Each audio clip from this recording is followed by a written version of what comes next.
সন্তান জন্ম দিলেই প্রকৃত বাবা হওয়া যায় না। আদর্শ পিতা হতে হলে আদর্শ পিতা তো তিনি যিনি যার সন্তানকে আসল মালিক আল্লাহর সাথে রাবেতা করে দেয়, সম্পর্ক করে দেয়, আসল মালিকের সাথে পরিচয় করায় দেয়। কথাটা ঠিক নয় কি? বর্তমান পৃথিবীতে যিনি যেই দল করেন ওই দলের প্রধানের সাথে নিজের ছেলেকে পরিচয় করা দিতে পারলে গর্ববোধ করে। বেটা তোর কপাল। কথা কয় না কাছে আমরা যে একটু দমে গেলেন আগের থেকে আছেন তো? আচ্ছা আমার ভাইয়ারা, যিনি যে পীরের মুরিদ নিজের শিশু সন্তানকে পীরের সাথে মুসাফা করাইলে আল্লাহ কিসমত কারে কয়।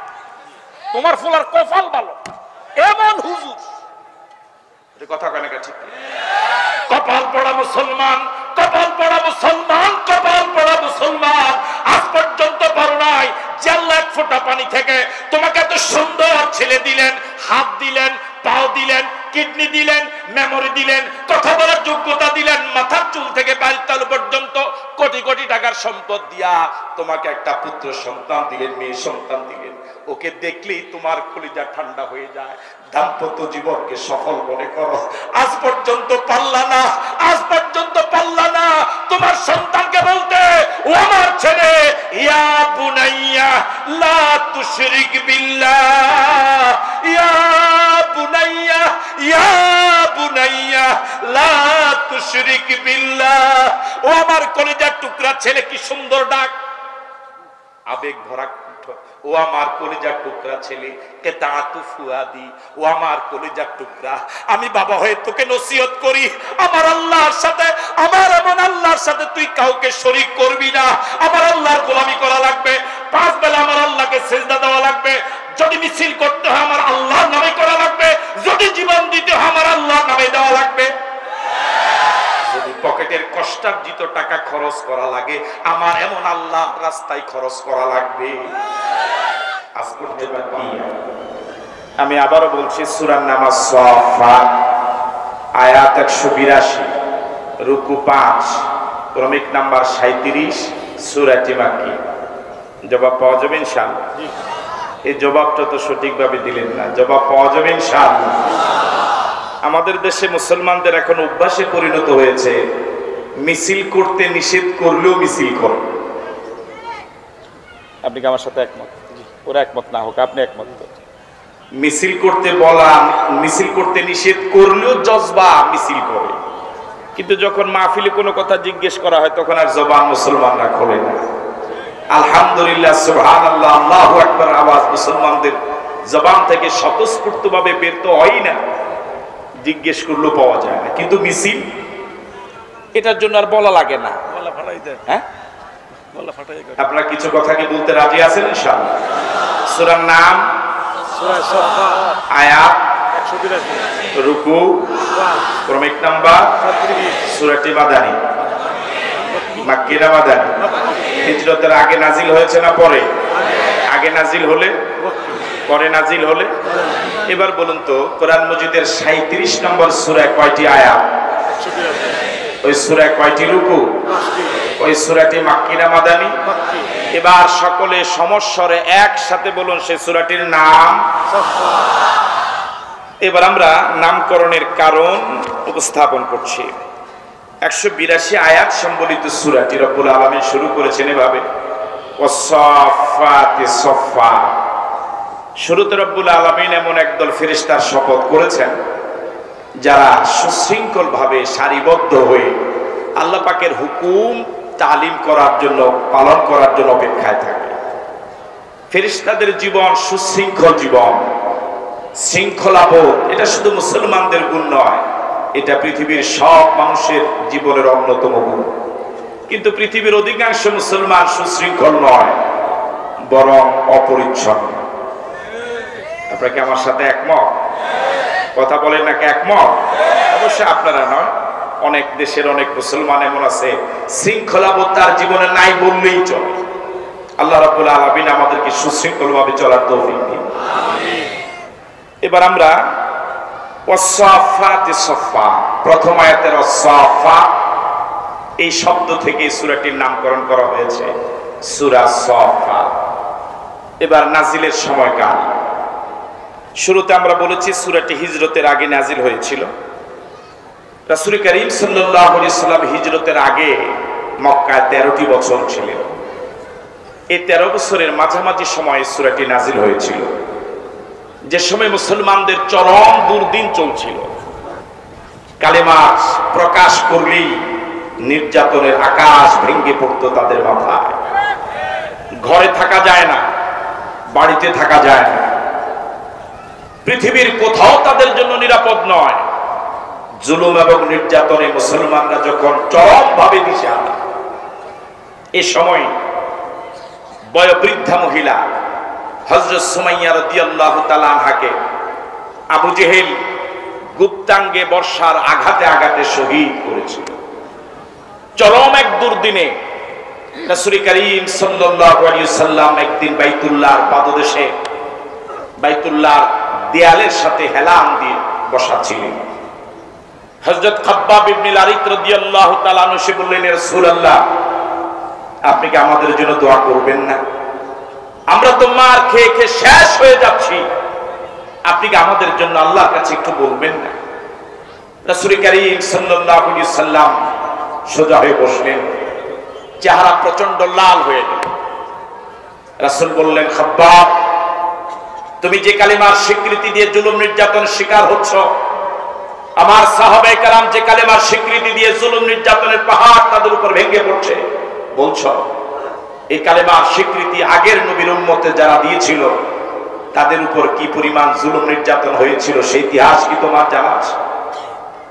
বিগত দিনে মুসলমানদের জীবন ইতিহাস হলো এমন, একজন জীবন্ত ইমানদারদেরকে তারা ধরতো, বুক পরিমাণ গর্ত করে মাটির ভিতরে সোজা করে দাঁড় করাতো, চতুর্দিক থেকে মাটি চাপা দিয়ে ওই আল্লাহর বান্দার মাথার উপরে করাত তারা মাঝখান বরাবর ধরতো। করাতের দুদিক থেকে দুজন মানুষ করাত ধরে, গাছ যেভাবে দাঁড়ানো অবস্থা থেকে করাত দিয়ে কেটে ফেলে দেয়, ওই ইমানদার বান্দাটার মাথার উপরে করাত রেখে দুদিক থেকে করাত টেনে এইভাবে তাকে দুটুকরা করে। ও খাব্বাব, বিগত দিনের ইমানদারদের অবস্থা কি তোমার জানা আছে? একজন ইমানদারকে তারা ধরত, শক্তভাবে ধরে লোহার চিরুনি দিয়ে হাত থেকে গোশতগুলো তারা আলাদা করে দিত।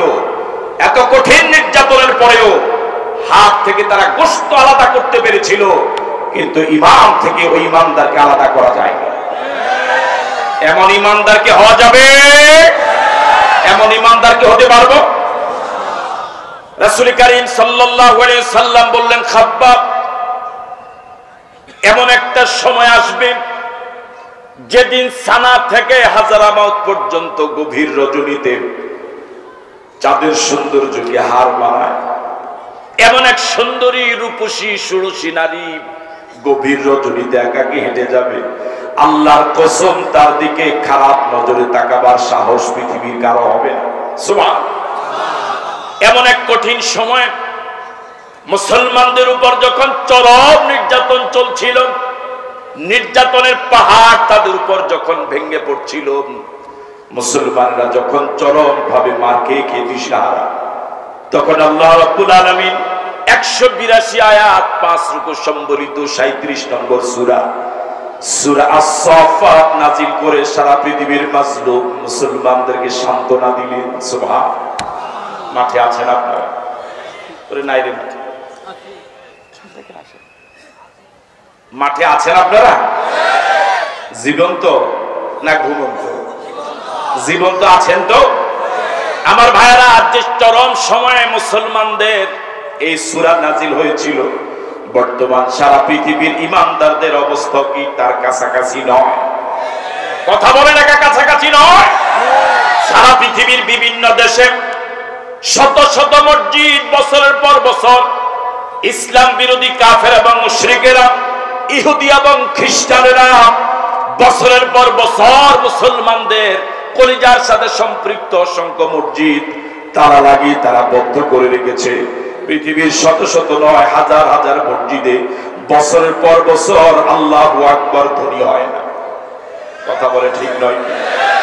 পৃথিবীর বিভিন্ন দেশে আমার মন বলে গড়ে এমন কোন দিন যায় না যেদিন মুসলমানদের রক্তে পৃথিবীর জমিন রঞ্জিত না হয়। সারা পৃথিবীর একজন ইহুদি খ্রিস্টান মারা গেলে পরে পুরা পৃথিবী আলোড়িত হয়ে যায়। ওরা পারে না পুরা পৃথিবী বন্ধ করে দেয়, কিন্তু মুসলমান যদি শত শত মারা যায় পত্রিকার নিউজ পর্যন্ত ভালোভাবে আসে না। কথা বলে ঠিক নয় কি? আমার ভাইয়ের একজন বিধর্মী মারা গেলে ওরা পারে না পৃথিবী অচল করে দেয়, কিন্তু আল্লাহওয়ালা নবীওয়ালা কালেমাগো মুসলমান শত শত মারা গেলেও ওই মুসলমানদেরকে সান্ত্বনা দেওয়ার মতো লোক হয় না, বরং মুসলমান মারা গেলে পরে মিষ্টি খাওয়ানোর মতো লোক পাওয়া যায়, মুসলমান মারা গেলে পরে আনন্দ মিছিল করার মতো লোক পাওয়া যায়। কথা বলে ঠিক নয় কি? আমার ভাইয়েরা, এই চরম কঠিন এক দুর্দিনে সাহাবায়ে কেরামকে আল্লাহ রাব্বুল আলামিন মুসলমানদেরকে যে সান্ত্বনা দিয়েছিলেন, ওই দীর্ঘ সূরা থেকে একটা সান্ত্বনা আমরা আজ আলোচনা করার চেষ্টা করব ইনশাআল্লাহ। আল্লাহ রাব্বুল আলামিন উপস্থাপন করেছেন কালেমার মিছিলে যারা অতিথি ছিলেন কি জুলুম নির্যাতন তাদের উপর হয়েছিল, অন্য কোন অপরাধে নয়, একমাত্র অপরাধ ওয়ামা নাকামু মিনহুম ইল্লা আইয়ুমিনু বিল্লাহিল আজিজিল হামিদ। অন্য কোন অপরাধ নয়, অপরাধ একটাই, তারা দায়িত্বহীন কণ্ঠে ঘোষণা করেন লা ইলাহা ইল্লাল্লাহ, আল্লাহ ছাড়া কোনো আইনদাতা নাই, কোনো বিধানদাতা নাই, কোনো রিজিক দাতা নাই, ইবাদত পাওয়ার যোগ্য আল্লাহ ছাড়া আর কেউ নাই। শুধু একমাত্র এই অপরাধে পৃথিবীর কত জীবন্ত মানুষকে ধরে ধরে মাটি চাপা দেয়। আধা ঘন্টা পরে কর, আর একটু পরে কর। আপনাকে আমার সাথে একমত? হ্যাঁ, সবাইকে একমত? আমার ভাইয়ার এই চরম দুর্দিনের এই অবস্থার জন্য আমার মন বলে ইসলাম বিরোধীরা যত না দায়ী তার থেকে বেশি দায়ী আমরা নিজেরা। কথা বলা ঠিক নয় কি? আমার ভাইয়েরা, আমাদের দেশেও হিন্দু বৌদ্ধ খ্রিস্টান ঐক্য পরিষদ আছে না নাই? তিন ধর্মের লোক নিজের স্বার্থে তারা সংঘবদ্ধ হলো, কিন্তু মুসলমান প্রতিদিন নতুন নতুন দলে বিভক্ত হয়। যদি বলেন ঠিক কি? এতদিন মুসলমানদের মাঝে ঝগড়া ছিল মসজিদের বাহিরে, এখন নতুন করে ঝগড়া শুরু হয়েছে মসজিদের ভিতরে। কথা বলে ঠিক নয় কি? আমি প্রায় উদাহরণ দিতে গিয়ে বলে থাকি, সিএনজির ড্রাইভার যারা সিএনজি চালায় তারা কিন্তু এমএ পাস নয়, সিংহভাগই অশিক্ষিত। বলে ঠিক কিনা? আমার ভাইয়ের, একটা সিএনজির গ্যাস যদি শেষ হয়ে যায়, পথে যদি বিপদে পড়ে, অন্য সিএনজি তাকে পিছনে বেঁধে গ্যাস পাম্পে নিয়ে যায়। আপনাকে এই দৃশ্য দেখেছেন কখন? আমার ভাইয়েরা, ওই ক্ষেত্রে তারা দল চায় না, তার বাড়ি কোন জায়গায় তা কখনো তার মেধায় আসে না, বরং তার মেধায় আসে সে আমার দলীয় লোক, আমি যে পেশায় সে একই পেশায়, সে আজ বিপদে পড়েছে, আগামীকাল হয়তো আমিও বিপদে পড়তে পারি। আমার নিজ চোখে দেখেছি অনেক সিএনজিওয়ালা নিজের প্যাসেঞ্জার নামাইয়া অন্য বিপদগ্রস্ত সিএনজিকে গ্যাস পাম্পে নিয়ে যায়। যদি রাগ না করেন, যদি সত্য হয় জবাব দেন, এই দুই সিএনজি ড্রাইভার যদি আলেম হতো এমন আচরণ কি হতো? আমি মনে বুঝতে পারি নাই। একটু জোরে কর না, আপনি তো আস্তে আস্তে কথা কর। সম্ভাবনা কম, বয়স্ক মানুষ তো, সম্ভাবনা খুব কম, বয়স্ক মানুষ, সম্ভাবনা খুব কম। আমি কাউকে ছোট করার জন্য বলিনি, আল্লাহর হস্তে ভুল বুঝবেন না। আপনাদের ছাত্র হওয়ার যোগ্যতা আমার নাই, আপনাদের ছাত্র হওয়ার যোগ্যতা আমার নাই। জামিয়া সারা বাংলাদেশের নেতৃত্ব দেওয়ার মতো যোগ্য লোক আছে। কথা বলেন, আছে না নাই? প্রাতিষ্ঠানিক দিক থেকেও বাংলাদেশকে নেতৃত্ব দেওয়ার মতো প্রতিষ্ঠান জামিয়া। এখানে এমন আল্লাহ বড় নিয়ামত আছে, একজন ব্যক্তি সারা বাংলাদেশের আলেমকে নেতৃত্ব দিতে পারে, যোগ্যতা আছে না নাই? আপনাদের ছাত্র হওয়ার আমার যোগ্যতা নাই। কাউকে ছোট করার জন্য নয়, মনের দুঃখে কথাটা বলছি। এই দুই ড্রাইভার যদি আলেম হতো, আমার মন বলে এই উপকার করতো না, বরং তাকে আরো বিপদে ফেলানোর জন্য চেষ্টা করত। কথা বলে ঠিক নয় কি? আমার ভাইয়ের, এতদিন ঝগড়া ছিল মসজিদের বাহিরে, এখন ঝগড়া শুরু হয়েছে মসজিদের ভিতরে। যে নামাজ পড়ে না তার ব্যাপারে কোনো ফতোয়া নাই, বরং যে যার নামাজে আসে তোর নামাজ হয় না। কথা কয় না ঠিক কি না? ওয়াহাবি মসজিদ আছে না? সুন্নি মসজিদ, আহলে হাদিস মসজিদ, হানাফি মসজিদ, এভাবে মসজিদকে ভাগ করার অধিকার কে দিল? আজকে 80 বছরের কোন হিন্দু যদি কালিমা পড়ে দুপুর 12টা পৃথিবীর যে কোনো মসজিদে তার ঢোকার অধিকার আছে। এই জন্য পায়ে ধরে বলি, আমি শুরুতে বলেছি আপনাদের ছাত্র হওয়ার যোগ্যতা আমার নাই। আপনার নেতৃত্ব দিবেন গোটা বাংলাদেশকে। আমরা যদি পথ হারিয়ে যাই আপনারা আমাদেরকে সঠিক পথে নিবেন। সুতরাং বাংলাদেশের সব উলামায়ে কেরামের জন্য, সব আলেমদের জন্য, সব বক্তাদের জন্য জামে একটা মডেল হতে পারে। এখান থেকে আওয়াজ আসবে, কোন বিশৃঙ্খলা নয়, সুশৃঙ্খল হয়ে যাও, সারিবদ্ধ হয়ে যাও, সবাইকে জান্নাতের দিকে ডাকো। নিজের দলের দিকে নয়, নিজের পীরের দিকে নয়, সকলকে ডাকতে হবে কোন দিকে? আপনাকে আমার সাথে একমত? কারা কারা একমত দুহাত তুলে দেখা।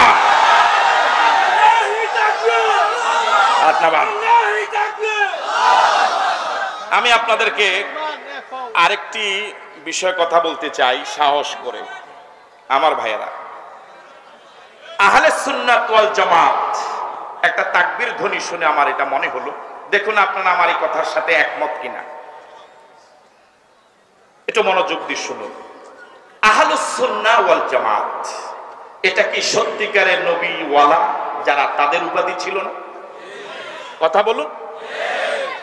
যারা নবীর সুন্নত মানে, সাহাবায়ে কেরামের দল যারা মানে, তারাই তো আহলে সুন্নাহ ওয়াল জামাত। কিন্তু আমাদের দেশে আমার ভাইয়েরা, এই আহলে সুন্নাহ ওয়াল জামাত এই স্লোগানটা ছিল সত্যিকারে আহলে হকদের।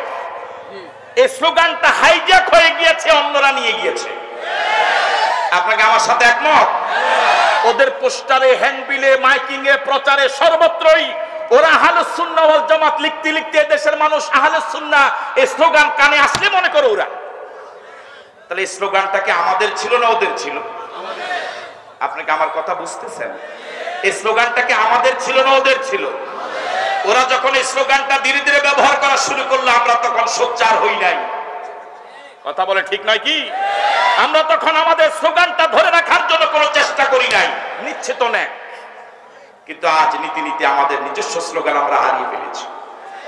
কথা বলে ঠিক নয় কি? আমার ভাইরা, নারায়ে তাকবীরের স্লোগান বুকে লালন করে দেশে হাজার হাজার যুবক শহীদ হয়েছে। কথা বলে ঠিক নয় কি? নারায়ে তাকবীরের স্লোগানে দেশের ইমানদারদের রক্তের সাথে মিশে যাওয়া স্লোগান। এদেশের সব ইসলামী আন্দোলনের কর্মীদের স্লোগান নারায়ে তাকবীর। কথা বলে ঠিক নয় কি? আমি ছোট মানুষ, তবে আমার ক্ষুদ্র বিবেচনায়, ক্ষুদ্র গবেষণায় যেটা ধরা পড়েছে, আস্তে আস্তে স্লোগানটা মনে হয় হাইজ্যাক হয়ে যাচ্ছে। আস্তে আস্তে ধীরে ধীরে আমার মন বলে স্লোগানটা আহলে সুন্নাত ওয়াল জামাতের স্লোগানের মতো মনে হয় হাইজ্যাক হয়ে যাচ্ছে। আমরা আজ নতুন নতুন কথা শুরু করছি। আল্লাহ পাক আমাদের সকলকে সহি বুঝ দান করে, বলি আমিন। আরো জোরে সরে বলি আমিন। হযরত ইব্রাহিম আলাইহিস সালাতু ওয়াস সালাম ময়দানে আছেন আপনারা? আমার কথাগুলো বিবেচনার জন্য বলে গেলাম। এদেশে ইসলামী আন্দোলনের জন্য যারা জীবন দিলেন, রক্ত দিলেন, শ্রম দিলেন, মাথা দিলেন, পুরো জীবনটা ওয়াকফ করে গিয়েছেন, যারা আল্লাহু আকবার স্লোগান দিয়ে বুকে গুলি নিয়ে শহীদ হয়েছে, তাদের মুখে স্লোগান ছিল নারায়ে তাকবীর। কথা বলা ঠিক নয় কি? নুন আইন রা গুলতা, বুলন্দ আওয়াজ, উচ্চ আওয়াজ। আল্লাহ আমাদেরকে বুঝ দাও, বলি আমিন। আরো জোরে সরে বলি আমিন। হযরত ইব্রাহিম আলাইহিস সালাতু ওয়াস সালাম পারিবারিক জুলুমের শিকার হলেন, সামাজিক জুলুমের শিকার হলেন, রাষ্ট্রীয় জুলুমের শিকার হয়ে হযরত ইব্রাহিম নমরুদের অগ্নিকুণ্ডলিতে পড়ে গেলেন। এই তেলাওয়াতকৃত আয়াতের আলোচনা শোনার জন্য, বুঝার জন্য আমরা বাস্তবে আছি জামিয়ার ময়দানে, কিন্তু আলোচনায় চলে যাব, কল্পনায় চলে যাব নমরুদের অগ্নিকুণ্ডলির পাড়ে। যেতে রাজি আছেন? অর্ধেকই তো যাবেন, আপনি যাবেন? আমরা বাস্তবে আছি কোন ময়দানে? জোরে বলুন। আলোচনায় কল্পনায় চলে যাব নমরুদের অগ্নিকুণ্ডলীর পাড়ে। আমরা দেখব ইব্রাহিম কিভাবে পড়ে, কিভাবে উঠে, কোন দিকে যায়, কি বলে, কি করে। ঠিক আছে কথা? ইব্রাহিম অগ্নিকুণ্ডলীতে পড়ে গেলেন অন্য কোন অপরাধে নয়, শুধু একমাত্র আল্লাহকে মেনে নেওয়ার অপরাধে, জনগণকে আল্লাহর দিকে ডাক দেওয়ার অপরাধে সর্বশেষ রাষ্ট্রীয় সন্ত্রাসের শিকার হয়ে নমরুদের অগ্নিকুণ্ডলীতে ইব্রাহিম পড়ে গেলেন। ফেরেশতারা অফার করল, ইব্রাহিম সাহায্য চাও। হযরত ইব্রাহিম দায়িত্বহীন কণ্ঠে প্রস্তাব প্রত্যাখ্যান করলেন, বললেন তোমাদের কাছে কেন সাহায্য চাইবো? আমি তেমন অন্ধ আল্লাহর গোলামি করি না যে অন্ধ আল্লাহ তার গোলামের দুরবস্থা দেখে না। আল্লাহু আকবার। আল্লাহকে সাহায্য করেছেন, আল্লাহ রাব্বুল আলামিন নোটিশ জারি করে দিলেন, কুল্লা ইয়া নারু কুনি বারদান ওয়া সালামান আলা ইব্রাহিম। আল্লাহ পাক ইব্রাহিমের যে আগুনে ফেলা হলো, ওই আগুনের প্রতি নোটিশ করে দিলেন। আল্লাহ রাব্বুল আলামিন বললেন, আগুন আমার ইব্রাহিমের প্রতি শান্তিদায়ক ঠান্ডা হয়ে যাও। এখন কি আর আগুনের বাপের ক্ষমতা আছে ইব্রাহিমের এক গাছা পশম জ্বালাবা? সব ক্ষমতার মালিক কে? চিৎকার দিয়ে বলেন আল্লাহ। আবার বলেন আল্লাহ। আরেকবার বলেন আল্লাহ। হযরত ইব্রাহিম আগুন থেকে উঠলেন, উঠালেন কে? আরো জোরে বলেন, উঠালেন কে? আল্লাহ ছাড়া বিপদ থেকে বাঁচাবার বিকল্প আর কোন সত্তা নাই। কথা বলেন ঠিক কি না? জান্নাতে যাওয়ার জন্য কামেল পাশের প্রয়োজন নাই, মুফতি মুহাদ্দিস হওয়ার কোনো প্রয়োজন নাই। জান্নাতে যাওয়ার জন্য খাঁটি ঈমান দরকার, খাঁটি আকীদা দরকার। কথা বলা ঠিক নয় কি?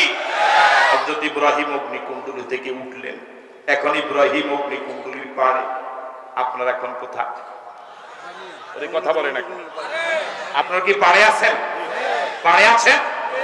এবার ইব্রাহিম বললেন, ইন্নী যাহিবুন ইলা রাব্বি সায়াহদিন। আমার এলাকার জনগণ, পরিবারে আমার জায়গা হলো না, সমাজ আমাকে জায়গা দিল না, রাষ্ট্র আমাকে জায়গা দিল না।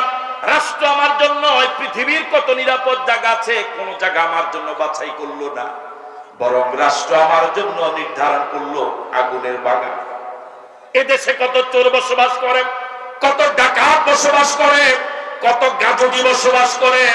খারাপ মানুষগুলোর জন্য আমার দেশে কত জায়গা, কত নিরাপদ জায়গা, কিন্তু আমি ইব্রাহিমের জায়গা হলো না, সুতরাং আমি আর দেশে থাকবো না। আপনার কি আছে? কথা বলেন, আছেন না নাই? আমরা কোন দেশের কথা বলছি, কার দেশের কথা বলছি দেখেন। আমরা কিন্তু ওই দেশে আছি, অন্য জায়গায় লাগিয়ে পেঁচ লাগাইয়েন না। ঠিক আছে কথা? আমরা কোন দেশে আছি, কার দেশে আছি? হযরত ইব্রাহিম বললেন, ইন্নী যাহিবুন ইলা রাব্বি। ও আমার দেশের জনগণ, আমি চললাম আমার রবের দিকে। ওই রবের দিকে চললাম যে রব আমাকে অগ্নিকুণ্ডলী থেকে বাঁচালেন। আল্লাহু আকবার। আমার বাবা যে নমরুদ আমাকে অগ্নিকুণ্ডলীতে ফেলে দিয়েছিল, তার দলীয় লোক। কথা বলে না? নাম কি? যদি বলেন নাম কি? শুধু দলীয় কর্মী নয়, আমার বাবা তার দলের বড় নেতা। এতটুকু হওয়ার পরেও তার দলীয় নেতার ছেলে আমি একটু সিম্পিতি পেলাম না, একটু সহানুভূতি পেলাম না। আমাকে অগ্নিকুণ্ডলীতে ফেলে দিতে তারা ভ্রুক্ষেপ করলো না, ভয় পেল না। আমি আমার দেশে আর থাকছি না, আমি রওনা হলাম আমার ওই রবের দিকে, যে রব আমাকে জাহান্নাম থেকে, দুনিয়ার অগ্নিকুণ্ডলী থেকে বাঁচালেন। আমি কোন দেশে যাব? কি আমাকে আশ্রয় দিবে? কি আমাকে মেহমানদারি করবে? কার বাড়িতে আশ্রয় নেব? আমার ঠিকানা জানা নাই। তবে আমার রবের প্রতি আমার পরিপূর্ণ আস্থা, যে রব আমাকে নমরুদের জ্বলন্ত অগ্নিকুণ্ডলী থেকে বাঁচালেন, ওই রব পৃথিবীতে আমাকে ঠিকানাবিহীন রাখবে না। জোরে বলুন আল্লাহু আকবার। সঠিক ঠিকানা দেওয়ার একমাত্র মালিক কে? ইলা রাব্বি সায়াহদিন। ও দেশের জনগণ ও পৃথিবীর মানুষ শুনুন, আমি একাকী রওনা হলাম আমার রবের দিকে। তবে আমার রবের প্রতি আমার পরিপূর্ণ আস্থা। আমার রব পৃথিবীতে আমাকে ঠিকানাবিহীন রাখবে না, নিশ্চয়ই অচিরে আমার আল্লাহ আমাকে নির্ধারিত ঠিকানায় পৌঁছায় দিবে। ইব্রাহিম ইরাকের বিভিন্ন অঞ্চল ঘুরেন, সিরিয়া গিয়ে পৌঁছলেন। সঙ্গে সারা এবং ভাতিজা অথবা ভাগিনা লুত, এই তিনজন একসাথে রওনা হলেন ইরাকের বিভিন্ন অঞ্চল ঘুরে। এবার তিনজন সিরিয়ায়। কোন দেশে? আরো জোরে বলেন, কোন দেশে? আপনারা এখন কোন দেশে? মাশাআল্লাহ, বরাবর তো ভাড়াই বলতেছি, ডান দিকে ওরে না জবাব। আপনারা এখন কোথায়? সিরিয়া গেছেন, সবাই সিরিয়া গেছেন। এবার সিরিয়া যাওয়ার পর ইব্রাহিম কি বলেন? প্রথম স্ত্রী সারার ঘরে কোনো সন্তান হয়নি, বিয়ে করলেন হাজেরাকে। এবার দোয়া করলেন, রব্বি হাবিলি মিনাস সালিহিন। আল্লাহু আকবার। ও আল্লাহ, দীর্ঘ দাম্পত্য জীবনে তুমি আমাকে কোনো সন্তান দাও নাই, হাজেরাকে বিয়ে করলাম, তোমার কাছে এবার একজন নেককার সন্তান কামনা করি। আল্লাহু আকবার। আমি যে নমরুদের অগ্নিকুণ্ডলী থেকে তুমি আমাকে বাঁচালেন, এই কথা পৃথিবীবাসীকে কে বলবে? কে আমাকে আমার পক্ষে আমার পরে এই কথাগুলো বলবে? তোমার প্রতিনিধিত্ব পৃথিবীতে আমার পরে কে করবে? সুতরাং আমার গর্ভে, আমার ঔরসে, আমার ঘরে তুমি একজন নেককার সন্তান দাও। সিরিয়া গিয়ে হযরত ইব্রাহিম দোয়া করলেন, রব্বি হাবিলি, রব্বি হাবিলি মিনাস সালিহিন। ও আল্লাহ, মেহেরবানি করে আমাকে একজন নেককার সন্তান দাও। সন্তান দেওয়ার মালিক কে? আরো জোরে বলেন, কে? ইব্রাহিম কি সন্তান চেয়েছেন? আরো জোরে বলেন, কি সন্তান? একজন নেককার সন্তান চেয়েছেন। গরু চিনেন আপনারা? গরু ওরা চিনে না মনে হয়। গরু চিনেন? যে গরু শিং দিয়া বলেন, এই শব্দটা কি? গুতা। এরকম আসলে গুতা বুঝেন? ও বুঝেন, ও দেখেন একদম আল্লাহ মানুষ। শিং দিয়া কি মারে? ও গরু দুষ্ট গরু। একটি কথা আছে, বচন আছে, এমন দুষ্ট গরু থেকে খালি গোয়াল ঘর, শূন্য গোয়াল ঘর অনেকবার। কথা কি বুঝেন আপনারা? যে ছেলে গাঁজা খায়, মদ খায়, ডাই খায়, হিরোইন খায়, ইয়াবা খায়, সন্ত্রাস করে, মাস্তানি করে, চাঁদাবাজি করে, ইফতিজিং করে, মা বাবার সাথে বেয়াদবি করে, গাঁজার টাকার জন্য বাবার গলায় ছুরি ধরে, আর আসতে বলেন মায়ের আসতে পারে। এরকম ঘটনা বাংলাদেশে ঘটে নাই। এরকম সন্তানের বাবা হওয়া থেকে নিঃসন্তান থাকা ভালো। কথা বলা ঠিক নয় কি? যে সন্তান গাজুটি, যে সন্তান মাদক সেবী, যে সন্তান অস্ত্র ঠেকায়, মা বাবার সাথে বেয়াদবি করে, আল্লাহর বিরুদ্ধে কথা বলে, নবীর বিরুদ্ধে কথা বলে, উলামায়ে কেরামের সাথে বেয়াদবি করে, এমন সন্তানের বাবা হওয়া থেকে নিঃসন্তান হবে। ইব্রাহিম দোয়া করলেন, রব্বি হাবিলি মিনাস সালিহিন, রব্বি হাবিলি মিনাস সালিহিন। ও আল্লাহ, আমাকে একজন নেককার সন্তান দাও। ফসল ভালো হওয়ার জন্য জমিন যেভাবে ভালো হওয়া দরকার, বীজ যেভাবে ভালো হওয়া দরকার। কথা বলে না আমার ভাইয়েরা? ফসল খুব, বীজ খুব ভালো, জমিন খুব খারাপ, ফসল কি ভালো হবে? জমিন খুব ভালো, বীজ খুব খারাপ, ফসল কি ভালো হবে? তাহলে ভালো ফসলের জন্য বীজ যেমন ভালো দরকার, জমিনও ভালো দরকার। ভালো সন্তানের জন্য মা বাবা উভয়ের জমিন এবং বীজ ভালো হওয়া দরকার। কথা বলতে বিশ্বাস করুন আর নাই করুন, আপনাদেরকে জিজ্ঞেস করি, বিয়ে এটা কি একটা আনুষ্ঠানিকতা না একটা ইবাদত? কথা বলে না কেন? বিয়ে কি শুধু একটা অনুষ্ঠান না একটা ইবাদত? আমার মন বলে আমাদের দেশের সিংহভাগ মুসলমান বিয়ে যে একটা ইবাদত এটা তাদের দেমাগেই নাই। যদি রাগ না করেন, আমার মন বলে এমন কিছু আলেম বর্তমান সমাজে আছে তাদের দেমাগেও নাই। বিয়ের অনুষ্ঠান শুরু হয় গায়ে হলুদ দিয়া। কথা কোন যাইব? হ্যাঁ, আপনি কি কোন? আর হেরা যাক, আপনি কি কোন? বলেন। আমার ভাইয়েরা, গায়ে হলুদ অনুষ্ঠানগুলো শুরুই হয় রাত 12টার পরে। কথা বলে ঠিক কিনা আমার ভাইয়েরা? একটা ছেলে এবং একটা মেয়ের জৈবিক চাহিদাকে বৈধতা দেওয়ার জন্যই তো বিয়ে। একটা ছেলে এবং একটা মেয়ের জৈবিক চাহিদার বৈধতা দেওয়ার জন্য বিয়ে অনুষ্ঠানে, গায়ে হলুদ অনুষ্ঠানে অসংখ্য ছেলে মেয়ের জৈবিক চাহিদা বিনষ্ট হয়, চরিত্র বিনষ্ট হয়, ঠিক কিনা? অনেক আলেমের বিয়ের অনুষ্ঠানও দেখেছি, যদি বাধা দেয় জীবনে একবার বিয়ে করুক। কথা বলেন না ঠিক কিনা? আমি কি আপনাদেরকে বুঝাইতে পারছি কথা? বিশ্বাস করুন আর নাই করুন, যতদিন না পর্যন্ত আমরা যারা একামতে দ্বীনের সাথে জড়িত আছি, ওলামায়ে কেরাম আছি, সত্যিকার ইসলামের অনুভূতি লালন যদি বুকে ধারণ না করি, শুধু স্লোগান দিয়া ইসলামী বিপ্লব হবে না। রব্বি হাবিলি মিনাস সালিহিন, বিয়ের অনুষ্ঠান একটা ইবাদত। এই অনুষ্ঠানে প্রধান অতিথি থাকার কথা এলাকার ইমাম। বিয়ের অনুষ্ঠান একটা ইবাদত, এই অনুষ্ঠানে প্রধান অতিথি থাকার কথা এলাকার আলেম। আপনাদের এই অঞ্চলের অবস্থা কি আমার জানা নাই, আমার নিজ এলাকার অবস্থা লই, যে আলেম প্রধান অতিথি হওয়ার কথা ওই আলেম চেয়ারই পায় না, ঠিক কিনা?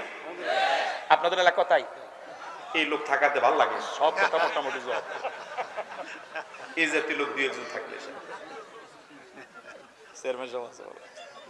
আমার ভাইয়ারা। দ্বিতীয়ত, বিয়ের আইনি ওয়াক্তে যখন আলেমকে ডাকা হয়, আপনাদের দেশে কিভাবে ডাকে জানি না, আমাদের ওই অঞ্চলে এত অভদ্র ভাষায় ডাকে, এই হুজুর এদিকে আসে। হ্যাঁ, কোন রুচিবান ব্যক্তিত্ব সম্পন্ন শাখসিয়ত আছে, পার্সোনালিটি আছে, এমন কোন আলেমের বিয়ে পড়াতে যাওয়া উচিত নয়।